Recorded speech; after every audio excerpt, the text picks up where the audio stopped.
नमस्कार, मैं बद्रीनाथ मरावी और आप देख रहे हैं वाई न्यूज़ इंडिया।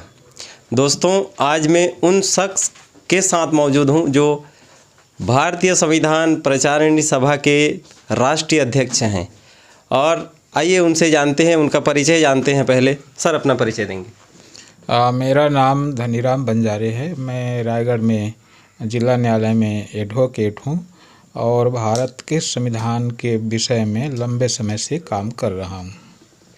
लंबे समय से आप काम कर रहे हैं और संविधान की जानकारी आज तक बहुत से ऐसे जगह में नहीं पहुंच पाई है, इस विषय में क्या कहेंगे?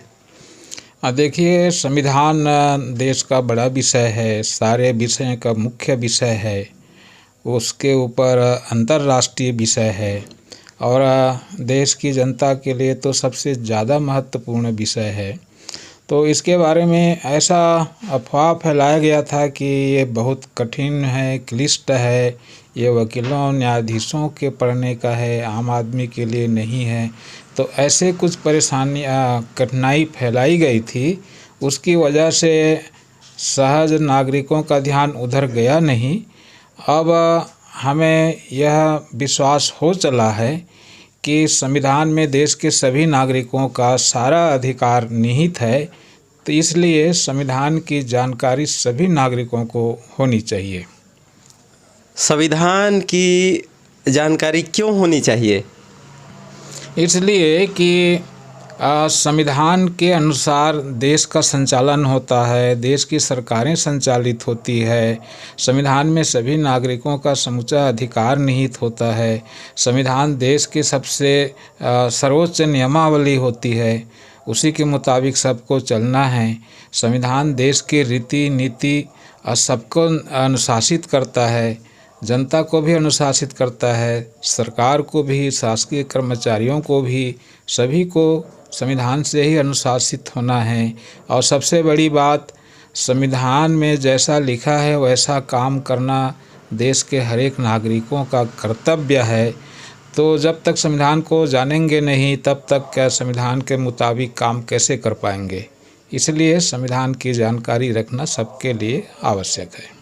संविधान में सभी वर्गों का किन किन मौलिक अधिकारों का वर्णन है? उसमें संविधान में देश के सभी नागरिकों के लिए अधिकार है और सबके लिए बराबर का अधिकार है।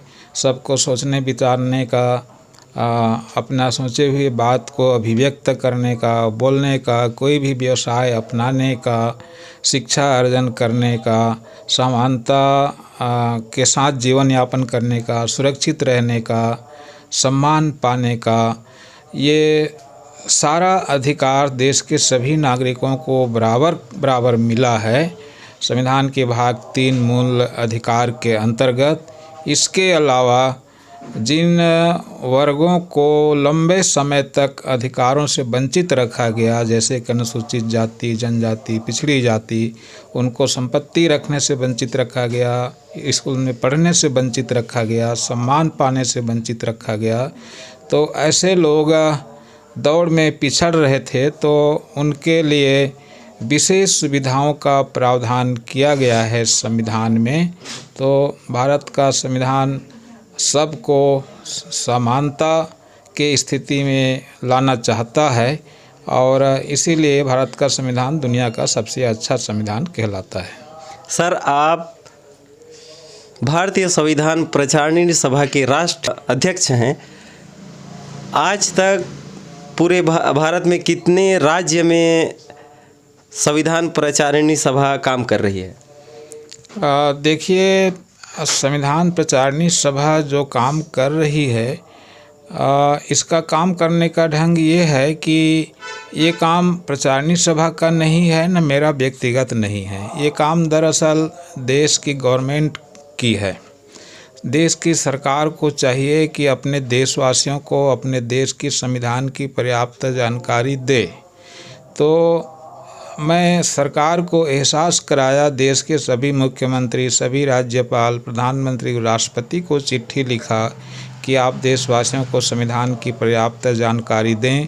इसके लिए देश में एक संविधान चैनल चलाएं संविधान पर फिल्म निर्माण कराएं और संविधान को अनिवार्य विषय के रूप में पाठ्यक्रम में शामिल करें और संविधान दिवस आवश्यक रूप से आयोजित करें देश भर में और देश के प्रत्येक परिवार को संविधान की एक एक पुस्तकें निःशुल्क प्रदान करें। ऐसा मैंने शासन को चिट्ठी लिखा, किंतु उस पर कोई खास काम नहीं हुआ। एक काम जरूर हुआ 2015 में कि संविधान दिवस मनाए जाने का आदेश